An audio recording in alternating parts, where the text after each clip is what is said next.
भारत माता की। लोकसभा चुनाव शुरू होने में अब ज्यादा समय नहीं बचा है। सभी पार्टियां अपना पूरा दम लगाकर अपनी पार्टी और प्रत्याशियों का प्रचार करने में लगी हुई। 19 अप्रैल से शुरू होने वाला लोकसभा चुनाव कुल 7 चरणों में पूरा होगा और 4 जून को वोटों की गिनती की जाएगी। इस चुनाव में कोई भी कमी न रहे, इसीलिए सभी पार्टियां पूरा जोर लगा रही हैं। भाजपा के स्टार प्रचारक भी अलग अलग क्षेत्रों में जाकर अपने प्रत्याशियों का प्रचार कर रहे हैं। इसी कड़ी में उत्तर प्रदेश के मुख्यमंत्री योगी आदित्यनाथ भी हरिद्वार लोकसभा क्षेत्र में उत्तराखंड के पूर्व मुख्यमंत्री और भाजपा प्रत्याशी त्रिवेंद्र सिंह रावत की चुनावी जनसभा में शामिल हुए। उत्तर प्रदेश के मुख्यमंत्री योगी आदित्यनाथ रविवार यानी 14 अप्रैल को रुड़की के नेहरू स्टेडियम में एक चुनावी जनसभा को संबोधित करने पहुंचे।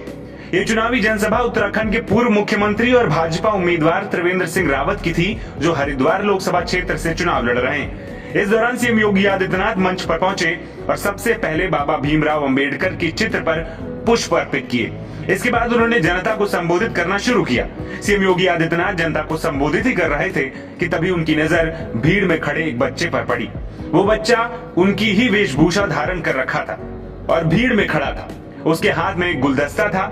योगी आदित्यनाथ ने बच्चे को देखते ही उसे मंच पर बुलाया और उससे मुलाकात की। इतना ही नहीं, मुख्यमंत्री ने उस बच्चे को लखनऊ आने का न्योता भी दे दिया। नेहरू स्टेडियम में आयोजित चुनावी जनसभा में पहुंचे बच्चे का नाम शौर्य बताया जा रहा है। शौर्य से जब बातचीत की गई तो उसने बताया कि वो मुख्यमंत्री योगी आदित्यनाथ से काफी प्रेरित है और बड़ा होकर बिल्कुल उनके जैसा ही बनना चाहता है। शौर्य के पिता ने भी सीएम योगी आदित्यनाथ का आभार व्यक्त किया कि उन्होंने शौर्य को मंच पर बुलाकर आशीर्वाद के रूप में काफी सम्मान दिया। वहीं जनसभा को संबोधित करते हुए सीएम योगी आदित्यनाथ ने कहा कि अयोध्या की तरह हरिद्वार को भी संवारेंगे। ये जितना भी परिवर्तन है, अयोध्या और काशी विश्वनाथ धाम से लेकर के केदारनाथ धाम तक, ये जो आस्था का सम्मान है, विकास के बड़े बड़े कार्य हो रहे हैं, यह सच है कि ये सब मोदी जी के नेतृत्व में हुआ, लेकिन इसका श्रेय आपको जाता है क्योंकि आपने कमल चुनाव चिन्ह पर मोदी जी के प्रतिनिधियों को चुनाव जिता करके भेजा है। आपके वोट की कीमत है, ये वोट आपने सही दिशा में दिया है। तो बहनों और भाइयों, देश सही दिशा में आगे बढ़ चुका है।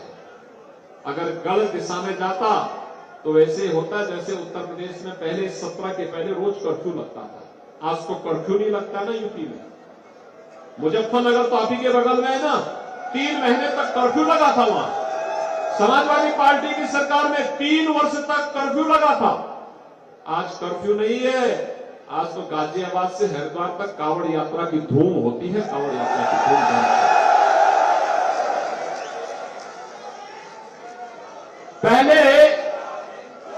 पहले लोग इस बारे में कहते थे, पहले लोगों को इस बारे में चिंता होती थी कि क्या होगा, कैसे सुधरेगा यूपी। मैंने कहा चिंता मत करो, अब तक बेटी और व्यापारी की सुरक्षा 17 के पहले यूपी में खतरे में थी, लेकिन 17 में जब आए हमने कहा देखो सुधर जाओ भाई। सुधरोगे नहीं तो गफलत में मत रहना कि जेल जाएंगे, जेल के पहले जहन्नुम पहुंचा देंगे। और बहनों और भाइयों, आपने देखा होगा, यानी कुछ तो भाई जो आम श्रद्धालु है उसके लिए भगवान राम का मंदिर है, उसके लिए जय श्री राम, लेकिन जो कानून को नहीं मानेगा उसका राम नाम सत्य है भी तय है। आपने देखा होगा ना कैसे हो गया। कुछ तो राम नाम सत्य हो गए और कुछ स्वयं ही अपनी मौत ही मर रहे हैं। उन्होंने केदार धाम के पुनरुत्थान का भी जिक्र किया। वहीं उत्तराखंड की हरिद्वार सीट से प्रदेश के पूर्व मुख्यमंत्री त्रिवेंद्र सिंह रावत भारतीय जनता पार्टी के उम्मीदवार हैं। उनके प्रचार में सीएम योगी आदित्यनाथ ने यह भी कहा कि हरिद्वार से भाजपा की जीत में कोई संदेह नहीं है, पर जीत ऐतिहासिक होनी चाहिए, इसीलिए मैं यहाँ आया हूँ।